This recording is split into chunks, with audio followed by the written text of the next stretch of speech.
Assalamualaikum warahmatullahi wabarakatuh. Kami dari kelompok 2 Ekonomi akan membahas mengenai IKNB.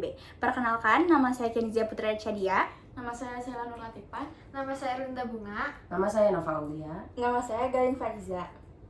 Jadi di sini kita bakalan ngebahas soal IKNB. Di sini aku sebagai host. Jadi aku mau nanya nih, kalian sebelumnya udah tahu belum apa sih IKNB? Jadi di sini kalian sebelumnya udah pada tahu belum IKNB itu apa? Udah lah ya. Nah, jadi gue tuh tadi tuh abis nge-search soal IKNB dan gue tuh dapat pengertian dari Google. Dan katanya IKNB tuh kan seperti yang kita tahu, singkatan dari IKNB tuh apa?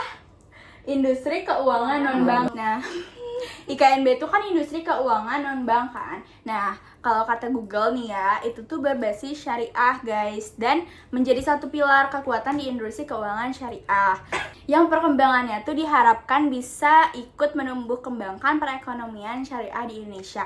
Nah, itu kan menurut Google nih yang gue baca. Ada gak nih pengertian lain yang kalian tahu?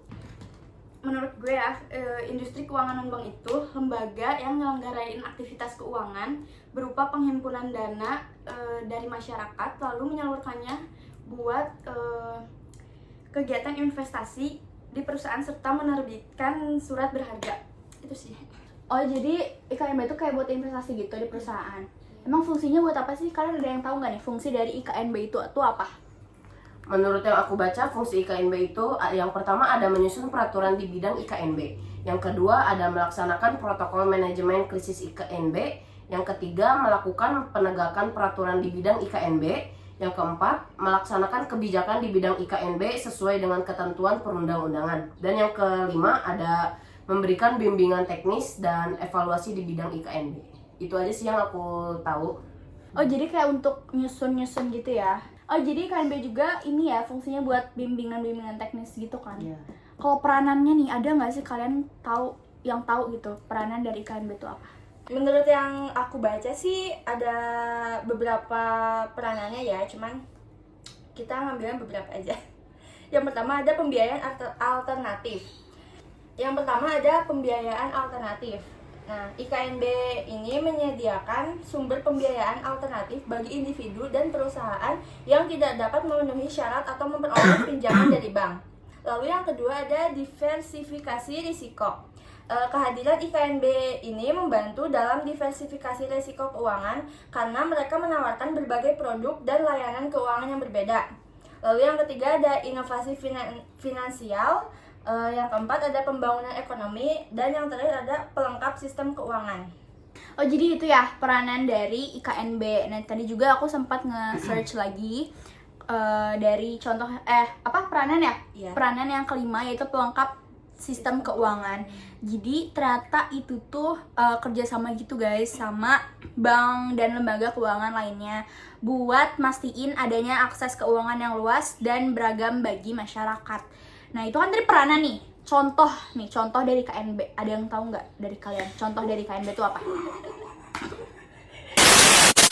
Bismillah. Yang aku tahu sih contoh tuh ada asuransi, koperasi, pegadaian, terus pasar modal, sama leasing.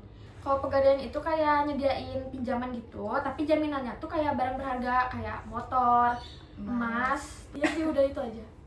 Kalau yang lainnya ada nggak nih kayak contoh Terus asuransi itu kayak bentuk perlindungan finansial yang memberikan kompensasi dalam hal terjadi kerugian atau kejadian terduga. Terus ada koperasi juga.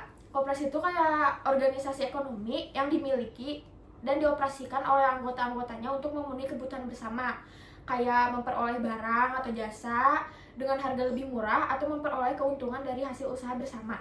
Terus ada pasar modal juga. Pasar modal tuh pasar di mana berbagai instrumen keuangan diperdagangkan seperti saham, obligasi, dan lain-lainnya, memungkinkan perusahaan untuk mengumpulkan modal dari investor dan memberikan kesempatan kepada investor untuk memperoleh keuntungan melalui investasi mereka. Oh, jadi itu contoh-contoh dari IKNB ya. Berarti kalau misalkan kayak gitu pasti ada dong kelebihan atau kekurangan dari suatu lembaga gitu ya. Coba ada nggak nih kelebihan atau kekurangan dari IKNB ini?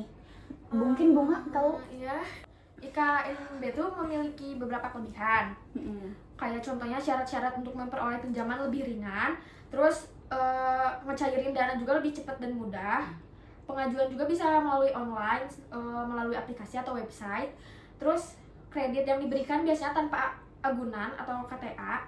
Sebagian besar industri keuangan non-bank tidak memeriksa terlebih dahulu riwayat pinjaman nasabahnya.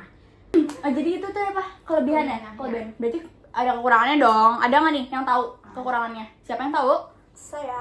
Oke, Galin, coba apa kekurangan dari IKNB tersebut? Yang pertama ada kurangnya regulasi yang ketat.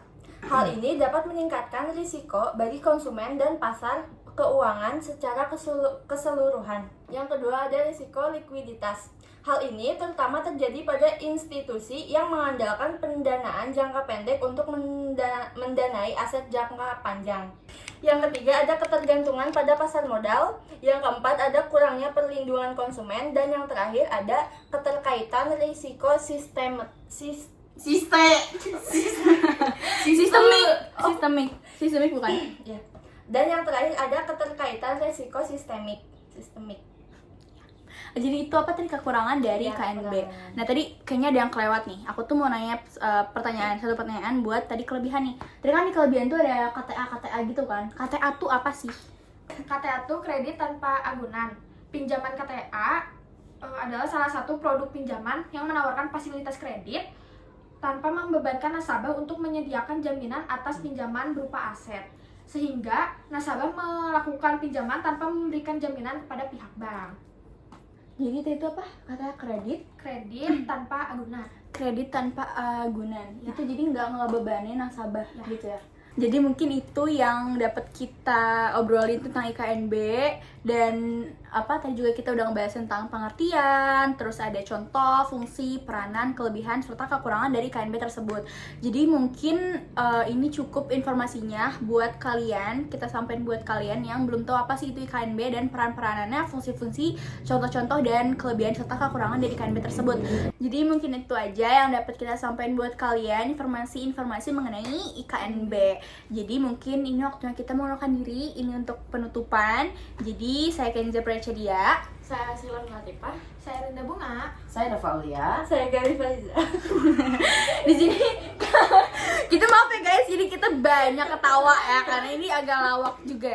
Jadi yaudah di sini kita pamit undur diri.